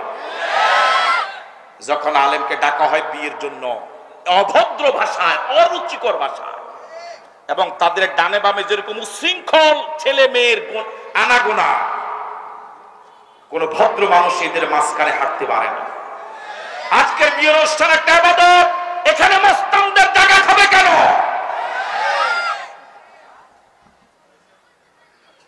আমার ভাইয়ারা, এই জাতীয় অনুষ্ঠানের মাধ্যমে, শরীয়ত বিরোধী কার্যকলাপের মাধ্যমে যখন দাম্পত্য জীবন শুরু হয়, তখন এদের গর্ভে যে সন্তান আসে, ওরা পিচ্চি হান্নান হয়, ওরা কালা জাহাঙ্গীর হয়, ওরা মুরগি মিলন হয়। কথা বলা ঠিক নয় কি? এরা সন্ত্রাসী হয়, এরা মাদকী হয়। আমার ভাইরা, এরা বড় মাপের বেয়াদব হয়, এরাই গাছতলায় ছুরি ধরে। যখন নষ্ট হতে হতে জাহান্নামের একদম কিনারে চলে যায়, তখন মা এবং বাবা ছেলের জন্য মসজিদের ইমামের কাছে দোয়া চায়, ইমাম সাহেব একটু দোয়া করেন, ছেলেটা তো নষ্ট হয়ে গেল। নষ্ট করছো তুমি, ইমাম সাহেবের ঠেকা লাগছে ভালো করে। কথা বলেন ঠিক নয় কি? যদি সঠিক হয় জবাব দেন। মেকার সাথে রাত ঘন্টার পর ঘন্টা কথা বলে, এটা কোন মা জানে না? এটা কি মায়েরা জানে না? রব্বানা আরিনাল্লাযাইনি আদাল্লানা মিনাল জিন্নি ওয়াল ইনস নাজআলুহুমা তাহতা আকদামিনা লিয়াকুনা মিনাল আসফালিন। এই সন্তান এমন মা বাবার বিরুদ্ধে আল্লাহর আদালতে মামলা দায়ের করে। এখন হযরত ইব্রাহিম কোন দেশে? আপনারা কোন দেশে? সিরিয়া আছেন? হযরত ইব্রাহিম কি চাইলেন? কথা বলেন না, কি চাইলেন? সিলেটে। কার কাছে চাইলেন? কি সন্তান চাইলেন? আল্লাহ রাব্বুল আলামিন জবাব দিয়ে বলেন, ফাবাশশারনাহু বিগুলামিন হালিম। আল্লাহু আকবার। ফাবাশশারনাহু বিগুলামিন হালিম, ফাবাশশারনাহু বিগুলামিন হালিম। ইব্রাহিম চেয়েছেন একজন নেককার সন্তান, আল্লাহ সিফতটা বলেছেন, আমি তাকে একজন ধৈর্যশীল সন্তানের শুভ সংবাদ দিলাম। এই ধৈর্যশীলের ভিতরে নেককার সন্তানের সব গুণ ঢুকে গেছে। আল্লাহু আকবার। আমার ভাইরা, এবার আবার পরীক্ষা শুরু হলো। যিনি যত বড় ইমানদার, তার জীবনে পরীক্ষা তত সহজ। কথা বলে রাখা, কোন ক্লাস ডিঙ্গাবার জন্য একমাত্র মাধ্যম হলো পরীক্ষা। ষষ্ঠ শ্রেণীতে আপনার ছেলে উঠবে, মাধ্যম কি? ষষ্ঠ থেকে সপ্তমে উঠবে, মাধ্যম কি? জোরে বলেন। পরীক্ষাবিহীন সামনের ক্লাসে উঠা যায় না। ইমানদারের জীবনে পরীক্ষাবিহীন জান্নাতের সিঁড়ি উঠা যাবে না। যিনি যত বড় মাপের ইমানদার, তার জীবনে পরীক্ষা তত কঠিন। একটা পরীক্ষা আছে, নাম হলো ভাইবা, মৌখিক পরীক্ষা। যে ছাত্র যত ভালো, তার মৌখিক পরীক্ষা তত কঠিন হয়। যিনি পরীক্ষক, তিনি একজন ছাত্রকে ডাকলেন, প্রথম প্রশ্ন করলেন, জবাব নাই। দ্বিতীয় প্রশ্ন করলেন, জবাব নাই। তৃতীয় প্রশ্ন করলেন, জবাব নাই। একে কি আধা ঘন্টা আটকাবে? কয় মিনিট? 3 মিনিট ধরে। কয় মিনিট? একে এত অল্প সময় রাখলো কেন? কিছুই বের হয় না। কথা বলে ঠিক কিনা? পরে আরেকজন ছাত্রকে ডাকা হলো। প্রথম প্রশ্ন করলেন, জবাব পেলেন। দ্বিতীয় প্রশ্ন করলেন, জবাব পেলেন। তৃতীয় প্রশ্ন করলেন, জবাব পেলেন। এবার বলুন তো দেখি, তাকে কি ছেড়ে দিবেন? আরো প্রশ্ন করা হবে? আমার ভাইরা, আগের প্রশ্নের তুলনায় পরের প্রশ্নের মান, আরো জোরে বলেন, মান কঠিন থেকে কঠিনতর হবে। আগের ব্যক্তিকে রাখা হলো, ছাত্রকে রাখা হলো 3 মিনিট, একে রাখা হলো 30 মিনিট। কথা বলে ঠিক নয় কি? এই পৃথিবীতে যারা প্রথম শ্রেণীর ইমানদার ছিলেন, তারা পরীক্ষার জমিনে, পরীক্ষার হলে, ইমানের পরীক্ষার হলে কঠিন থেকে কঠিনতর পরীক্ষা দিয়ে তারা পাস করেছেন, গোল্ডেন এ প্লাস পেয়েছেন। কথা বলে ঠিক কিনা? আমার ভাইয়েরা, বর্তমান পৃথিবীতে যারা প্রথম শ্রেণীর ইমানদার, তারা কিন্তু পরীক্ষার পর পরীক্ষা দিয়েছে না, দেয় না? আমাদের জীবনে পরীক্ষা আসে না কেন? আমার মন বলে পরীক্ষা দেওয়ার মতো এখনো সীমার ইমানদার আমরা হতে পারিনি। যারা পরীক্ষা দেওয়ার মতো ইমানদার হয়েছেন, তারা কিন্তু পরীক্ষা দিয়েছেন, আল্লাহর দরবারে তারা হাসি মুখে চলে গিয়েছেন। কথা বলে না ঠিক কিনা? যারা প্রথম শ্রেণীর ইমানদার ছিলেন, প্রথম শ্রেণীর ইমানদার যারা ছিলেন, যারা নারায়ে তাকবীর স্লোগানকে লালন করেছিলেন, নারায়ে তাকবীর স্লোগান লালন করে আমার ভাইরা যারা জীবন বাজি রেখেছেন, পরীক্ষার হলে পরীক্ষা দিয়ে হাসি মুখে জীবন আল্লাহর রাস্তা দিয়ে দিয়েছে না, দেয়? এখন হযরত ইব্রাহিম কোন দেশে? আপনারা কোন দেশে? আবার পরীক্ষা শুরু হলো। আল্লাহ পাক বললেন, ইব্রাহিম, সন্তানকে এই জায়গায় রাখা যাবে না। আল্লাহ রাব্বুল আলামিন ইব্রাহিমকে যে সন্তান দিলেন, তখন ইব্রাহিমের বয়স 86 বছর। কত বছর? কথা বলেন না, কত বছর? বললেন সন্তান এই জায়গায় রাখা যাবে না, কাবার পাশে নিয়ে রেখে আসা লাগবে। আল্লাহু আকবার বলুন। আমার ভাইয়েরা, কাবা মনে হয় সিরিয়া থেকে এখানে, ওই গাবতলি কাপকাস কই, ওই যে ওখানে এতটুকু মনে হয়, আর একটু দূরে হবে। বর্তমান সুন্দর সুন্দর রাস্তাঘাট যেমন, এমন রাস্তা কি ছিল? বর্তমানে দ্রুতগামী বাহনের মতো একটা বাহন কি তখন ছিল? পায়ে হাঁটা ছাড়া বিকল্প কোনো পথ ছিল না। পাহাড়িয়া দুর্গম গিরিপথ। আমার ভাইরা দীর্ঘ সময় অতিক্রম করে ইব্রাহিমের পরীক্ষার জন্য রওনা হলেন। এই পরীক্ষা পাস করার জন্য রওনা হলেন। ইমানদার তো তিনি, সামি'না ওয়া আতা'না, শুনলাম, মেনে নিলাম। আল্লাহু আকবার। আমার ভাই ইব্রাহিম চলে গেলেন, সঙ্গে শিশু সন্তান ইসমাইল, সাথে বিবি হাজেরা কাবার পাশে রেখে আসলেন, সাথে কিছু খেজুর আর এক মশক পানি। ইব্রাহিম আলাইহিস সালাম ওনাদেরকে রেখে উল্টা দিকে রওনা হলেন। স্ত্রী এবং ছেলে পিছনে, ওদের দিকে পিঠ। আমার ভাইরা চেহারা রাখলেন সামনের দিকে। ওনাদেরকে রেখে সামনে অগ্রসর হওয়ার সময় ইব্রাহিমের দু চোখে পানি এসেছিল। পিছনে ফিরে তাকান নাই। তার কারণ হলো, পিছনে ফিরে তাকালে স্ত্রীর মনোবল ভেঙে যাবে। স্ত্রী বারবার, হাজেরা বারবার বারবার করুণ স্বরে ডাকলেন, প্রিয়তম স্বামী, কোথায় রেখে যাচ্ছ? কার কাছে রেখে যাচ্ছ? কেন রেখে যাচ্ছ? হযরত ইব্রাহিম একটা বার জবাব দিলেন না। দীর্ঘ সময় ভাবে ডাকাডাকির পর হাজেরা মনে মনে চিন্তা করলেন, দীর্ঘ দাম্পত্য জীবনে কখনো তেমন হয় নাই স্বামীকে ডাক দিয়েছি, স্বামী জবাব দেয় নাই। কখনো তেমন হয় নাই, কখনো তেমন হয় নাই। আজকে এতবার করুণ স্বরে ডাকলাম, এরপরও স্বামী জবাব দিচ্ছে না। নিশ্চয়ই এর ভিতরে কোনো না কোনো হিকমত আছে। তার দিমাগে ধরা পড়ল, আমার স্বামী তো সাধারণ কোনো স্বামী নন, তিনি তো নবী। সুতরাং আমাদেরকে এখানে রেখে যাওয়ার পিছনে নিশ্চয়ই আমার আল্লাহর হুকুম থাকতে পারে। এবার জিজ্ঞেস করলেন, হাজেরা প্রিয়তম স্বামী, করুণ স্বরে বারবার বারবার আপনাকে ডাকলাম, জবাব পেলাম না। জীবনে এমন তো কোনোদিন হয় নাই। এবার আপনার প্রতি প্রশ্ন, আমাদেরকে যেখানে রেখে যাচ্ছেন এটা কি আমাদের আল্লাহর হুকুম? হযরত ইব্রাহিম এমন প্রশ্নে থমকে দাঁড়ালেন। আল্লাহু আকবার।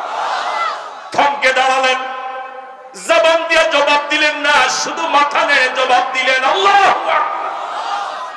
মাথা নেড়ে জবাব দিয়ে বুঝালেন, প্রিয়তমা, আমার নিজস্ব সিদ্ধান্তে তোমাদেরকে রেখে যাই নাই, আমার আল্লাহর হুকুমে তোমাদেরকে রেখে যাচ্ছি। যখন হাজেরা জবাব পেলেন, স্বামীকে কি সুন্দর সান্ত্বনা দিবে। আজকের ময়দানে, আজকের মাহফিলে আমার যে সমস্ত মায়েরা বোনেরা এসেছেন, শুনুন কান খোলে। কি স্ত্রী, কি জান্নাতি মহিলা, হাজার এবার জবাব দিলেন, প্রিয়তম স্বামী আপনি নিশ্চিন্তে চলে যান, আপনি নিশ্চিন্তে চলে যান, আমাদেরকে নিয়ে কোনো পেরেশান হবেন না। যে আল্লাহর হুকুমে আপনি আমাদেরকে এখানে রেখে যাচ্ছেন, ওই আল্লাহ আমাদেরকে না খাওয়া মারবে না। জোরে বলেন আল্লাহু আকবার। রিজিকের মালিক কে? ওয়া মা মিন দাব্বাতিন ফিল আরদি ইল্লা আলাল্লাহি রিজকুহা। এই পৃথিবীতে এমন কোন বিচরণশীল জীব নাই যে জীবের রিজিকের ব্যবস্থা আল্লাহ করে না, সবাইকে খাওয়ায়।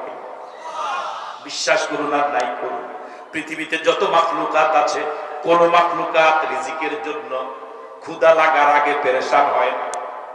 একমাত্র মানুষ, শুধুমাত্র মানুষ। আমার মন বলে 24 ঘন্টার ভিতরে শুধু ঘুমের সময় ছাড়া বাকি সব সময় শুধু পেট নিয়ে দুশ্চিন্তা থাকে। ওর কথা বলে না, ঠিক কিনা? আমার মন বলে শুইল লোকটা 10টায়, ঘুম আসে 12টায়, কিসের চিন্তা? কথা কয় না কাছে আমার ভাই।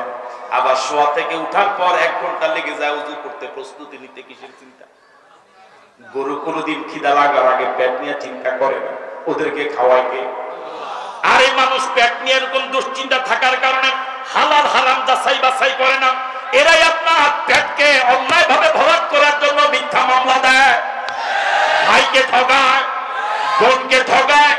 এরাই পরের বাড়ি দখল করে, পরের জায়গা দখল করে, পরের দোকান দখল করে। কথা বলে না, ঠিক কি? আমার ভাইরা রিজিকের মালিক কে? হযরত ইব্রাহিম এবার এই জবাব দিয়ে বাইতুল্লাহর পাদদেশে একটু দূরে গিয়ে একটা পাহাড়ের উপর উঠলেন। কোথায় উঠলেন? কতটুকু দূরে গিয়ে উঠলেন যাতে করে স্ত্রী এখান থেকে না দেখেন। এবার হযরত ইব্রাহিম পাহাড়ের উপর উঠলেন। আপনারা এখন কোথায়? আপনার উপর উঠছেন। পাহাড়ের উপর উঠতে আপনাদের একটু কষ্ট হয়, আর পাহাড়ের উপর এত জায়গাও নেই, আপনারা গোড়ায় থাকেন। দেখেন উনি কি বল আছেন মাঠে। কোথায় আছেন? পাহাড়ের গোড়া। ইব্রাহিম কোথায়? কথা বলে না, ইব্রাহিম কোথায়? দেখছেন? মনের চোখ দিয়ে কি দেখা যায়? এবার কানটা সজাগ রাখেন। ইব্রাহিম পাহাড়ের উপর উঠে কি বলে? ইব্রাহিম এবার পাহাড়ের উপর উঠে আল্লাহর কাছে হাত তুললেন। রব্বানা, আল্লাহু আকবার। রেখে আসলেন স্ত্রী এবং শিশু সন্তান হাজেরা, শিশু সন্তান ইসমাইলকে। এবার ইব্রাহিম পাহাড়ের উপর উঠে আল্লাহর কাছে দুহাত তুলে বললেন, রব্বানা রব্বানা রব্বানা রব্বানা ইন্নী আসকানতু মিন যুররিয়াতি বিওয়াদিন গায়রি জি যারইন ইনদা বাইতিকাল মুহাররাম। আল্লাহু আকবার। কি করুন ডাক দিলেন ইব্রাহিম। 86 বছরের বুড়া ইব্রাহিম, কি করুন দৃশ্য। আমার ভাইরা, শিশু সন্তান, সদ্য নবজাতক সন্তান, কি মায়া, কি মায়া, কি মায়া লাগা থাকার কথা। কিন্তু আল্লাহ বলেছে মায়া ছেড়ে দাও, মায়া ত্যাগ করা লাগবে আমাকে পাওয়ার জন্য। ইমানের পরীক্ষার হলে এভাবে পরীক্ষা দিতে হবে, সব ত্যাগ করা লাগবে। ইন্না সালাতি ওয়া নুসুকি ওয়া মাহইয়ায়া ওয়া মামাতি লিল্লাহি রাব্বিল আলামিন। আমার মালিকের জন্য সব কিছু ছেড়ে দিতে হবে। তিনি আমার মালিক, তিনি আমার মালিক, তিনি আমার মালিক। আমি তার গোলাম, আমি তার গোলাম, আমি তার গোলাম। যে কাজ করলে তিনি রাজি হয়, গোলামের দায়িত্ব হলো মালিকের খুশির জন্য সেই কাজই করা। কথা বলা ঠিক নয় কি? মালিক যদি জীবন দিলে খুশি হয়, গোলামদের দায়িত্ব হবে জীবন দেওয়া। এই ময়দান থেকে কি কিছু যুবক পাওয়া যাবে? যদি জীবন দিলে মালিক খুশি হয়, এমন ডাক যদি আসে, জীবন দেওয়া যাবে। জীবন কি দেওয়া যাবে? কারা কারা বলবো? দুহাত তুলে দেখায়।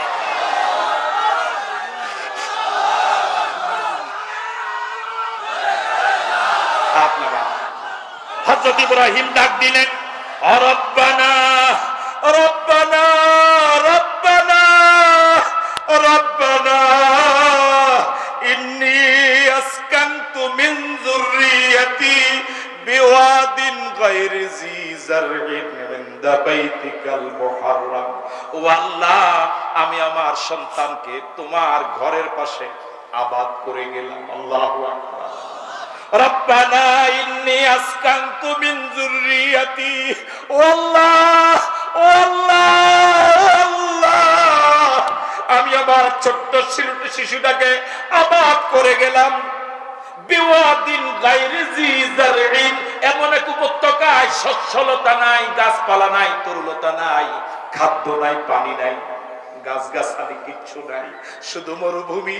দুঃখের কথা শোনার মতো কোনো মানুষ নাই, ডাক দিয়ে কথা বলার মতো কেউ নাই, কেউ নাই, কেউ নাই, কেউ নাই। ও আল্লাহ, রেখে গেলাম এক ওয়াদিতে, কোনো গাছপালা নাই, পানি নাই, শস্য নাই, কিচ্ছু নাই। তবে আমার বড় আশা, আমি কোনো বট গাছের নিচে একে রেখে যাই নাই, আমি কোন দরগা দুর্গার পাশে একে রেখে যাই নাই। বেওয়াদিন গায়রি জি জারইন ইনদা বাইতিকাল মুহাররাম।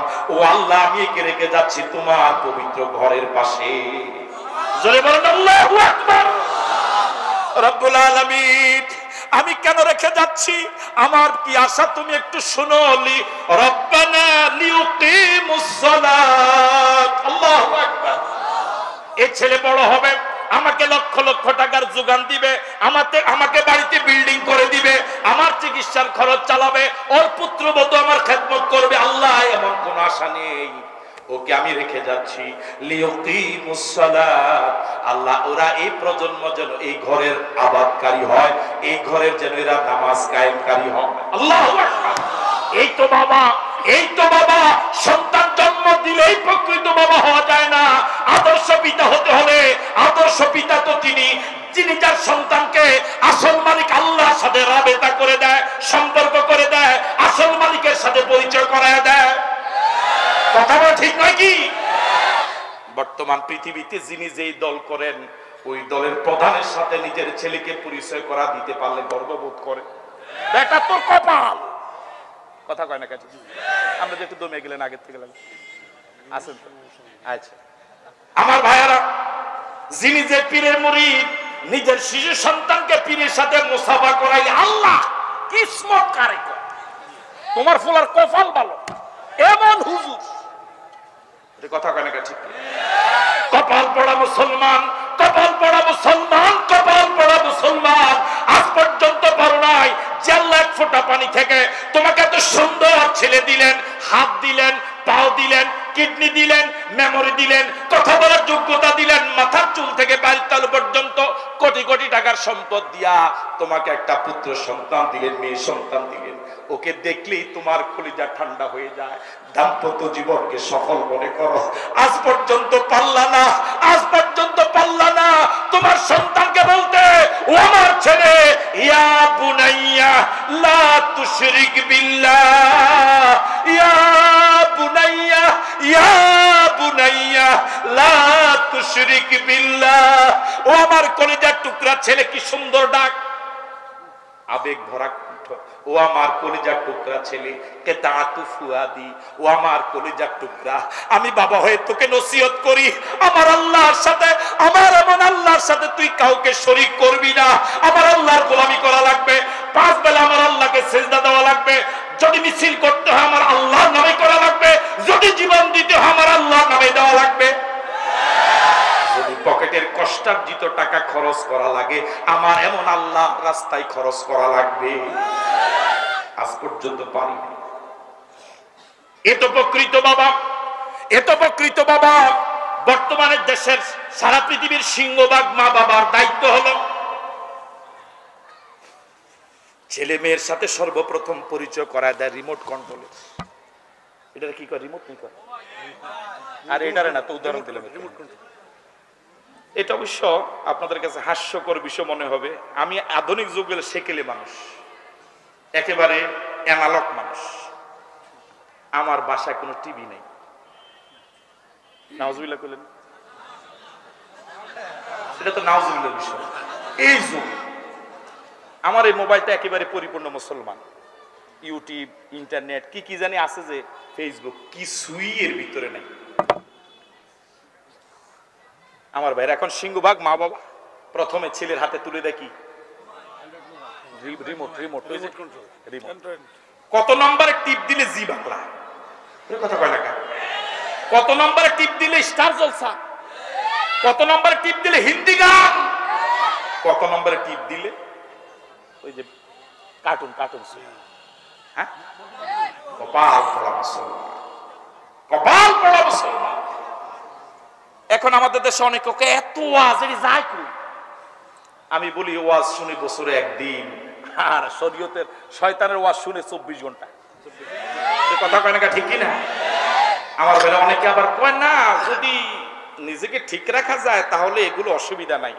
কি যে নিজের ঠিক রাখে আল্লাহ ভালো জানে, কি যে নিজের ঠিক রাখে আল্লাহ ভালো জানে। রব্বানা রব্বানা লিউকিমুস সালাত, রব্বানা লিউকিমুস সালাত। এবার ইব্রাহিম এখনো কোথায়? আপনারা চলে আসছেন মনে হয়, আপনারা কি আছেন ওখানে? কান কি এখনো খোলা? ইব্রাহিমের কথা এখনো শেষ হয়নি, আরো কিছু শুনবেন। হযরত ইব্রাহিম এবার বলেন ফাজআল আফিদাতাম মিনান নাসি তাহবি ইলাইহিম। ওয়াল্লাহ, বাইতুল্লাহর পাদদেশে যদি ওরা দুজন, কিন্তু পৃথিবীতে তো মাত্র মানুষ দুজন নয়, পৃথিবীতে তো আরো অনেক মানুষ আছে। কথা বলেন ঠিক কি? রব্বুল আলামিন তোমার কাছে ফরিয়াদ করে পৃথিবীর অসংখ্য মানুষ থেকে আফিদাত মিনান নাস, কিছু মানুষকে তুমি এদের প্রতি আন্তরিক করে দিও, এদের সাথে ঝুঁকায়া দিও, এদের প্রতি মায়াবী করে দিও। আল্লাহু আকবার। হযরত ইব্রাহিমের দোয়া কিভাবে আল্লাহ পাক কবুল করলেন? যদি ইব্রাহিম বলতেন আল্লাহ পৃথিবীর সব মানুষকে এদের প্রতি আন্তরিক করে দিও, উপায় ছিল। কথা বলেন ঠিক কি না? এখন কিছু মানুষ যায়, তাই তো আপনার বিশাল ইজতেহাদ। এবার হযরত ইব্রাহিম আলাইহিস সালাতু ওয়াস সালাম দোয়া করেন ওয়ারযুকহুম মিনাস সামারাত। আল্লাহু আকবার। ও আল্লাহ, আমি রেখে গিয়েছি ওদেরকে সামান্য কিছু খেজুর দিয়ে, এক মশক এক কলস পানি দিয়া, এটা কয়দিন বা যাবে? তোমার কাছে ফরিয়াদ করি আল্লাহ, এদেরকে তুমি ফল দিয়া রিজিক দিও। সুবহানাল্লাহ। কি দিয়া রিজিক দিও? ফল দিয়া। আপনাকে একটু মনে কষ্ট হচ্ছে? আর কিছু সময় চলবে আলোচনা? কতক্ষণ চলবে? এখন শ্রোতারা ইয়া ঠিক করে দেয়, সময় ঠিক করে দেয় কতক্ষণ? আর অল্প কিছু সময় শেষ করে দেব ইনশাআল্লাহ। ওয়ারযুকহুম মিনাস সামারাত, আল্লাহ এদেরকে ফল দিয়া রিজিক দিও। যারা সৌদি আরবে গিয়েছেন হজে অথবা কাজে, আমার মন বলে আপনারা একমত হবেন, যদি কোন মানুষ যদি সিদ্ধান্ত নেয় সারা বছরই ফল খাবো, সম্ভব? কথা বলেন না, সম্ভব? পৃথিবীর কোথাও যে ফল পাওয়া যায় না, ওই ফল সৌদি আরবে পাওয়া যায়। আল্লাহ যে আছে বুঝা যায়। কথা বলেন না, বুঝা যায়। হযরত ইব্রাহিম চলে আসলেন আবার সিরিয়া। 7 বছর ছিলেন। কয় বছর? কথা বলেন না, কয় বছর? এবার আল্লাহ রাব্বুল আলামিন বলেন ফালাম্মা বালাগা মা'হুস সা'য়া ক্বালা ইয়া বুনাইয়া ইন্নী আরা ফিল মানামি আন্নী আযবাহুকা ফানজুর মাযা তারা। ফালাম্মা বালাগা মা'হুস সা'য়া, ইসমাইল যখন বাবার সাথে দৌড়াদৌড়ির বয়স হলো। এই আয়াতের তাফসীর মুফাসসিরিন কিরাম দুটা করেছেন। কোন কোন মুফাসসির বলেছেন যখন ইসমাইলের বয়স 7 বছর, কোন কোন মুফাসসির বলেছেন 13 বছর। তবে 7 বছরের তাফসীরটাই মুতাবার, বেশি গ্রহণযোগ্য। তাহলে ইব্রাহিম পিতা হয়েছিলেন 86 বছর বয়সে, এখন ইসমাইলের বয়স 7। 86 এর সাথে 7 যোগ হইলে কত হয়? 92। 87, 88, 89, 90, 91, 93। এখন ইব্রাহিমের বয়স 93। 93 বছর বয়সে আবার ইব্রাহিম কাবায় আসলেন। আল্লাহু আকবার বলবেন না? ইব্রাহিম এবার এসে বলেন ইয়া বুনাইয়া ইন্নী আরা ফিল মানামি আন্নী আযবাহুকা। ও প্রিয় সন্তান, আমি স্বপ্নে দেখেছি তোমাকে জবে করছি। আল্লাহু আকবার। ইব্রাহিম স্বপ্নে দেখেছেন 3 দিন। কয় দিন? জিলহজের 7 তারিখ স্বপ্ন দেখা শুরু হয়েছে, 8 তারিখ, 9 তারিখ, মোট কয় দিন দেখলেন? আর আসতে বলুন, কয় দিন স্বপ্ন দেখা শুরু হয়েছিল? জিলহজ মাসের 7 তারিখ। 7 তারিখ দেখলেন একবার, একই স্বপ্ন 8 তারিখ দেখলেন আরেকবার, একই স্বপ্ন 9 তারিখ দেখলেন আরেকবার। আল্লাহু আকবার। এবার স্বপ্নের কথা ছেলের কাছে ব্যক্ত করে বললেন ইয়া বুনাইয়া ইন্নী আরা ফিল মানামি আন্নী আযবাহুকা। আমি স্বপ্নে দেখছি আমি তোমাকে জবে করছি। এবার ইব্রাহিম সন্তান, ফানজুর মাজা তারা, ও ছেলে এবার এই বিষয়ে তুমি তোমার মতামত দাও। এই ছোট্ট ছেলে কি বা মতামত দিবে? এই আয়াত থেকে শিক্ষণীয় বিষয় হলো, বাবা যারা আছেন, অনেক বাবা এবং ছেলে আলেম হয়েছে, কামিল পাস করেছে, দাওরা পাস করেছে, এমএ পাস করেছে, সরকারি চাকরিজীবী, মুহাদ্দিস, মুফতি, কিন্তু বাবা গাইতে কিচ্ছু বুঝে না। আমরা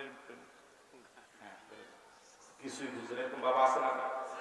ছেলের সাথে পরামর্শ করবেন পারিবারিক বিষয়, বিভিন্ন বিষয় নিয়ে। ছেলের বয়স যদি 7 বছর হয়, তাকে পারিবারিক বৈঠকের সদস্য রাখবেন। 5 জন ছেলে, বড়টার বয়স 35, ছোটটার বয়স 7, 2 জন মেয়ে, আপনার স্ত্রী, আপনার মা, আপনার বাবা। এখন তো মা বা এখন আর পরিবার সদস্য নাই। কথা বলে গেছে। আমার ভাইরা পারিবারিক বৈঠক করবেন, পরিবারের বিভিন্ন বিষয় নিয়ে পরামর্শ করবেন। বড় ছেলেকে জিজ্ঞেস করবেন, মাকে জিজ্ঞেস করবেন। ছোট্ট 7 বছরের ছেলে অথবা মেয়েকে যদি বলেন, মা তোমার ভাই পরামর্শ দিয়েছে, তুমি কি বলো? সে আস্তে আস্তে বোঝা শুরু করবে, আমিও পরিবারের একজন গুরুত্বপূর্ণ সদস্য। বাবার সাথে তার সম্পর্ক দিন দিন। এখন তো অনেক বাবার সাথে ছেলের সম্পর্ক এমন, বাবা যদি দরজা দিয়া ঢুকে, আরেক দরজা দিয়া ছেলে বের হয়ে যায়। আছে না? ফানজুর মাজা তারা, ও ছেলে তুমি তোমার এবার মতামত দাও। এবার ছেলে কি বলছেন শুনবেন? শুনার আগে বলেন আল্লাহু আকবার, চিৎকার দিয়ে বলেন আল্লাহু আকবার। এবার ছেলে বলছি, ইয়া আবাতি ফাল মা তুমার। আল্লাহু আকবার। বাবা নবী, ছেলেও নবী। আল্লাহু আকবার। এখন পৃথিবীতে অনেক জায়গায় এমন বাবা চোর, বাবা চোর হলে তো ছেলে ডাকাইতে হওয়ার কথা, এটা তো চোর। বাবাও বাটপার, ছেলেও বাটপার, আছে না? হযরত ইব্রাহিমের ছেলে এবার বললেন, ইয়া আবাতি ফাল মা তুমার সাতাজিদুনি ইনশাআল্লাহ। আল্লাহু আকবার। বললেন, আব্বা আপনাকে যা আদেশ দেওয়া হয়েছে, বাচন ভঙ্গিটা কত সুন্দর দেখেন, এর মাধ্যমে বুঝলেন আব্বা আপনি যেটা বলেছেন এটা আপনার নয়, আপনাকে দেখানো হয়েছে। আল্লাহু আকবার। সাতাজিদুনি ইনশাআল্লাহু মিনাস সাবিরিন। কি ছেলে, ছেলে যদি এবার যুক্তি দিয়ে বলতেন, আব্বা আপনি নবী, আল্লাহ পাক সব কথা জিবরাইল মাধ্যমে আপনার সাথে শেয়ার করে, এমন একটা ডেঞ্জার বিষয় সরাসরি কেন বললেন? এটা যৌক্তিক হতো না অযৌক্তিক হতো? যৌক্তিক। কিন্তু এই যুক্তিটা ইসলামের যৌক্তিক বিষয়, যুক্তি দিয়ে ইসলাম। হযরত আলী রাদিয়াল্লাহু তাআলা আনহু বলেন, মাসআলা খুফাইনে মাসালা। আমার ভাইয়েরা, যদি চামড়ার পোশাকও পরিধান করে মুকিম হলে 1 দিন 1 রাত, মুসাফির হলে 3 দিন 3 রাত, ওযুর অঙ্গ প্রত্যঙ্গ ধুইবে, মোজার উপর মাসে করলে ওযু হয়ে যাবে। মোজার উপর মাসের বিধান হলো 3 আঙ্গুল দিয়া পায়ের পাতা থেকে, আঙ্গুল থেকে এবার মাসে করলে উপরে মাসে হয়ে যায়। হযরত আলী বলেন, ইসলামটা যদি যুক্তি ভিত্তিক হতো, তাহলে পায়ের উপর দিয়া মাসের বিধান না হয়ে পায়ের নিচ দিয়া মাসের বিধান হইত। তার কারণ ময়লা লাগলে উপরে লাগে না নিচে লাগে। ইসলামটা যৌক্তিক নয়। কিন্তু আমাদের দেশের তথাকথিত সুন্নি ভাইয়েরা, আমার ভাইয়েরা সব যুক্তি দিয়া কথা বলে। তো এটা করলে অসুবিধা কি? এই কথা কয় না? ওই কিতাবের নাম অসুবিধা কি? কথা কয় না? হযরত ইসমাঈল বললেন, ইয়া আবাতি ফাআল মা তুমার সাতাজিদুনি ইনশাআল্লাহু মিনাস সাবিরিন। ও আব্বা, আশা করা যায় এই পৃথিবীতে ধৈর্যের পিরামিড যারা ছিলেন, ধৈর্যের পরীক্ষা যারা উত্তীর্ণ হয়েছেন, ধৈর্যের পরীক্ষা যারা পাশ করেছেন, আল্লাহ চায় তো আপনার ছোট্ট ছেলেটাকে তাদের মিছিলে আপনি পাবেন। আল্লাহু আকবার। কি বিনয়ের সাথে কথা। ইসমাঈল কথা বলেন যে আপনি আমাকে ধৈর্যশীল পাবেন, তাহলে অহংকারে বোঝা যেত। কথা বলে ঠিক কিনা? আমার ভাইরা এখন আমাদেরকে অহংকারে খেয়ে ফেললো। আমি বড় আলেম, আমি বড় বক্তা, আমার লাগে 1 লাখ। আধা ঘন্টা পরে এখানে একটু ঝামেলা আছে মনে হয় নাকি? আমি এত কিছু বলি, আমার এত লাখ লাখ মানুষ, আমার এত হাজার হাজার মানুষ, আমি বড় বক্তা, কিচ্ছু পারে। কবি মাদ্রাসার ওনারা আলিয়া দেখতে পারে না, আলিয়ার আলেমরা আবার কবি দেখতে পারে না। আমার ভাইরা, অহংকার, অহংকার এই পৃথিবীতে সর্বপ্রথম গুণের নাম হলো অহংকার। অহংকার আগে তামাম পৃথিবীতে আর কোন অপরাধ গঠিত হয় নাই।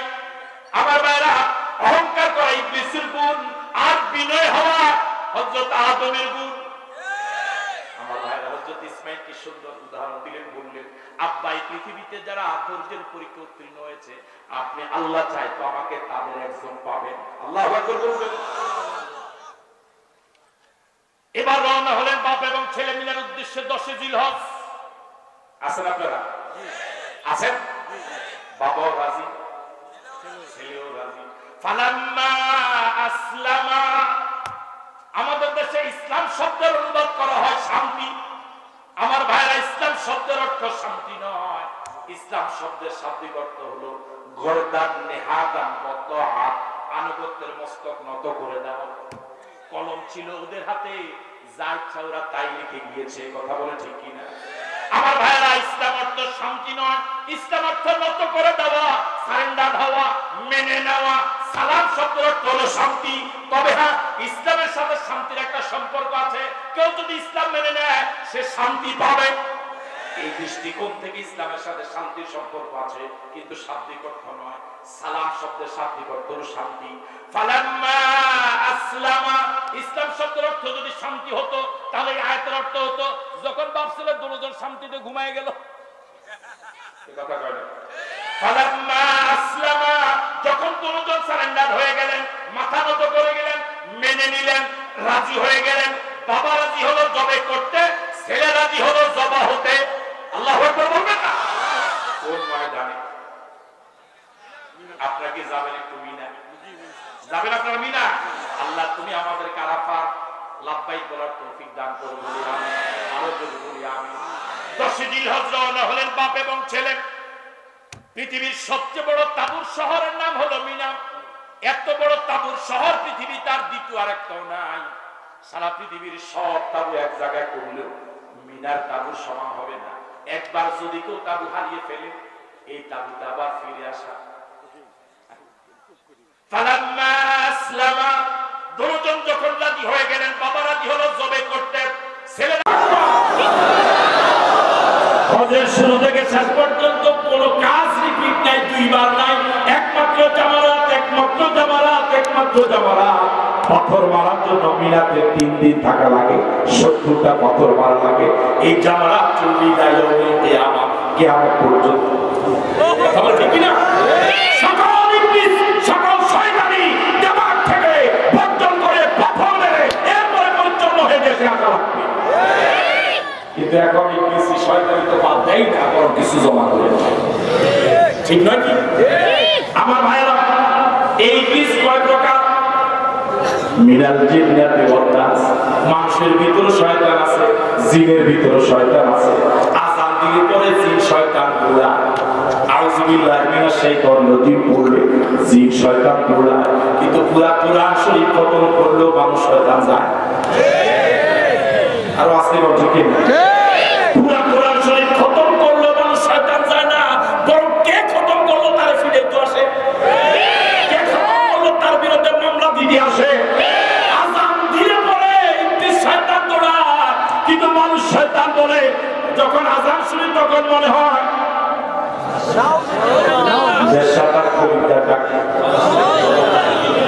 তাহলে জিন শয়তান থেকে মানুষ শয়তান বেশি বিপজ্জনক নয়। কথা কয় না? ওয়াদাল্লাহু লিল জাবিন, ওয়াদাল্লাহু লিল জাবিন, ওয়াদাল্লাহু লিল জাবিন। হযরত ইসমাঈলকে উপর করে শোয়ানো হলো। এই রাতের ভিতরে কিছু কিলোকাল আছে, তবে সামারি কথাটা হলো এই সনদের দিক থেকে কিছুটা দুর্বলতা আছে। তবে সহিহ বলেছেন অনেকে। হযরত ইসমাঈলকে যখন এবার উপর করে শোয়ানো হলো, হযরত ইসমাঈল আব্বাকে পরামর্শ দিয়েছিলেন, আব্বা আমাকে উপর করে শোয়ান। চিপ করে শোয়ালে আমার চেহারা দিকে আপনি তাকালে আপনার মায়া লাগবে, আমার যদি আপনার দিকে তাকাই আমারও মায়া লাগবে। আব্বা ছুরিটা ভালো করে ধার দিয়ে নেন, তাহলে আপনার কষ্ট কম হবে। আল্লাহু আকবার বলবেন। আব্বা আমার হাত পা ভালো করে বেঁধে ফেলুন, না হয় জবে যখন শুরু হবে আমার অজান্তেই হাত পা নড়াচড়া শুরু হয়ে যেতে পারে, আমার অজান্তে আপনার গায়ে আমার পা লেগে যেতে পারে। আব্বা এমন কঠিন সময়ও আপনার পায়ের সাথে আমার, আপনার গায়ের সাথে আমার পাও লাগুক, এটুকু বেয়াদবি আমি করতে রাজি না। আল্লাহু আকবার বলেছেন। আপনি আপনার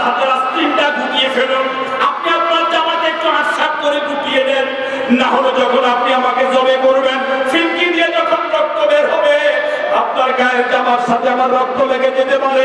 আমার মা যখন রক্ত মাখা জামা দেখবে, মা বড্ড কষ্ট পাবে। আব্বা, মা বড় কষ্ট পাবে। মেহেরবানি করে আপনি আপনার জামার আস্তিনটা গুটিয়ে ফেলুন। জবের কার্যক্রম শুরু হলো। আমার ভাইরা, আল্লাহ রাব্বুল আলামিন বলেন, ওয়া নাদাইনাহু ইয়া ইব্রাহিম قد صدقت الرؤيا إنا كذلك نجزي المحسنين। আল্লাহ রাব্বুল আলামিন আওয়াজ দিয়ে বলেন, ও ইব্রাহিম, আমি ইসমাঈল জবে হতে চাই নাই, আমি চেয়েছি তুমি জবে করতে রাজি কিনা, তুমি এই কঠিন পরীক্ষার হলে যেতে রাজি কিনা। আল্লাহু আকবার। ইন্নাল্লাহ লা ইয়ানজুরু ইলা সুওয়ারিকুম ওয়ালাকিন ইয়ানজুরু ইলা কুলুবিকুম ওয়া আমালিকুম। কার চেহারা কত সুন্দর, কত বড় মাপের আলেম, কত বড় মাপের পদচাকরি করে, কত হাজার কোটি টাকার মালিক, এগুলো আল্লাহ জান না কার কণ্ঠ কত সুন্দর, কার মাহফিলে কত হাজার মানুষ আসে, এগুলো আল্লাহ জান না। আল্লাহ চান তোমাদের নিয়ত, তোমাদের নিয়ত। আমার ভাইয়েরা, এই হাজার হাজার মানুষের ময়দান, এটা আসামি তৈরি করে যায় নাই। এ লক্ষ লক্ষ মানুষের ময়দান, এটা আসামি তৈরি করে যায় নাই। এ লক্ষ লক্ষ মানুষের ময়দান বর্তমানে কোন বক্তা তৈরি করে যায় নাই। যারা তৈরি করে গিয়েছেন তারা প্রথম সারির ইমামদার ছিলেন। রেডিমেড তৈরি করা মাহফিলে আজ আমরা ডাক দিচ্ছি। আমার ঠিক নাকি? এই ময়দান আমার তৈরি করা নয়, এই ময়দান আসামি তৈরি করা নয়, এই ময়দান আসামি তৈরি করা নয়। এই ময়দান আমার ভাইরা টেকনাফ থেকে তেতুলিয়া যারা ময়দান তৈরি করে গিয়েছেন, তারা আল্লাহ পাকের মুকাররম বান্দাদের অন্তর্ভুক্ত ছিল।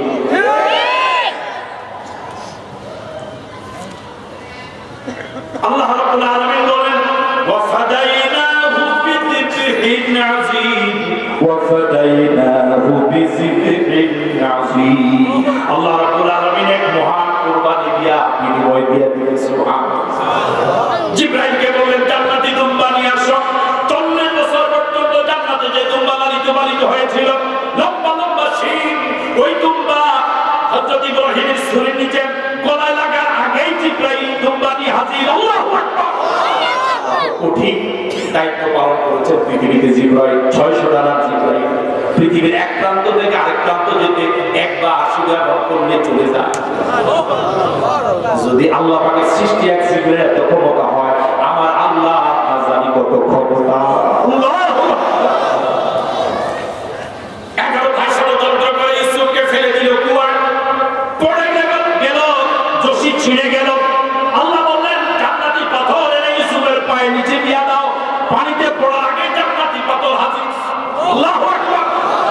আমার ভাইয়েরা, দুম্বা জবা হয়ে গেল, লম্বা লম্বা শিং, 4000 বছর পর্যন্ত এই শিংগুলো কাবার ভিতরে ছিল।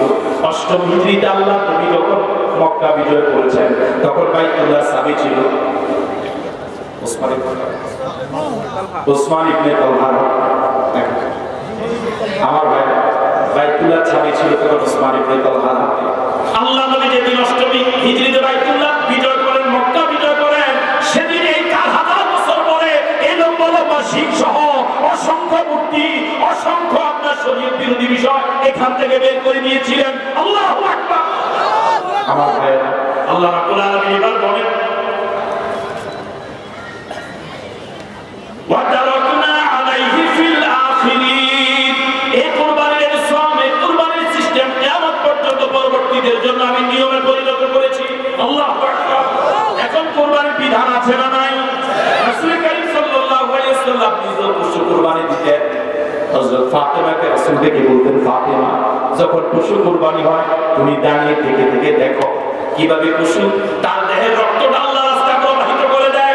যে পশুর উপরে, যেগুলোর উপরে নামাজ ফরজ নাই, রোজা নাই, হজ নাই, যাকাত নাই, ওদের জন্য জান্নাত নাই, জাহান্নাম নাই, ওই পশুগুলো আল্লাহ রাস্তায় কিভাবে রক্ত প্রবাহিত করে দেয়। ফাতেমা, ও ফাতেমা, দাঁড়িয়ে দাঁড়িয়ে দেখো, একটা পশু যদি আল্লাহ রাস্তায় দেহের রক্ত এভাবে দিতে পারে, সৃষ্টির সেরা দিবস মাখলুকাত যাদেরকে আল্লাহ খেলাফতের দায়িত্ব দিয়েছেন, সারা পৃথিবীতে ইবলিসের কার্যক্রম চলছে সব জায়গায়, অর্থনীতি, ব্যবসা নীতি, সমাজনীতি, শিক্ষানীতি, সারা পৃথিবীর চিত্র হলো আল্লাহ বিরোধী মিছিল, আল্লাহ বিরোধী স্লোগান, নবীর বিরুদ্ধে কথা, কোরআন বিরোধী কথা।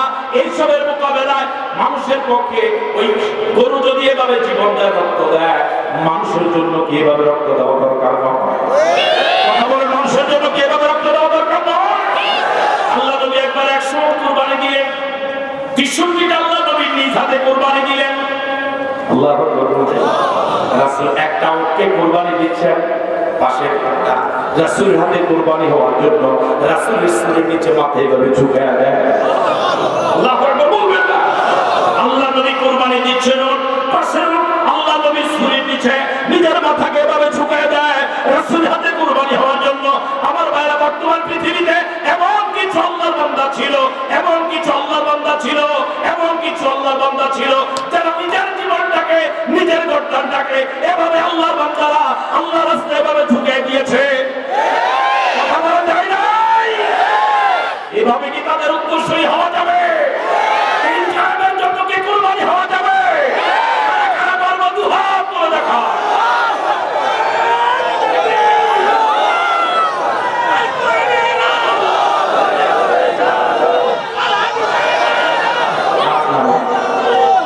আপনারা রাগ করেছেন? আমার জীবন কাল, আমার সম্মান, আমার অর্থ, আমার নামাজ, আমার রোজা সবটা হবে কাল। আমরা আলোচনা দেখে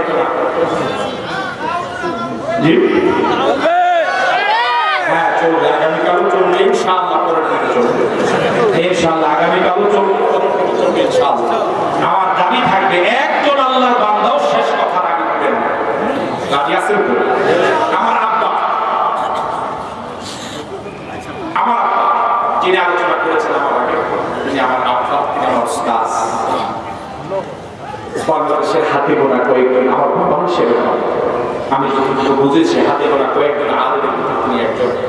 তিনি বেদাত পরিচিত, বেদাতের পরিণতি প্রথম, দ্বিতীয় এবং তৃতীয় খণ্ড লিখেছেন।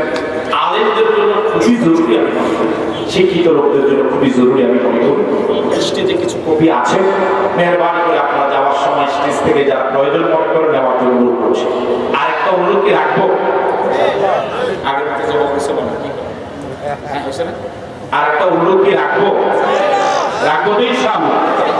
আমার ভাইরা, আমি এই বিষয়টার অভিযোগ করব, এই বিষয় এই কর্তৃপক্ষ ওনারা আমার শুধু উস্তাদ না, উস্তাদের উস্তাদ, উস্তাদ না।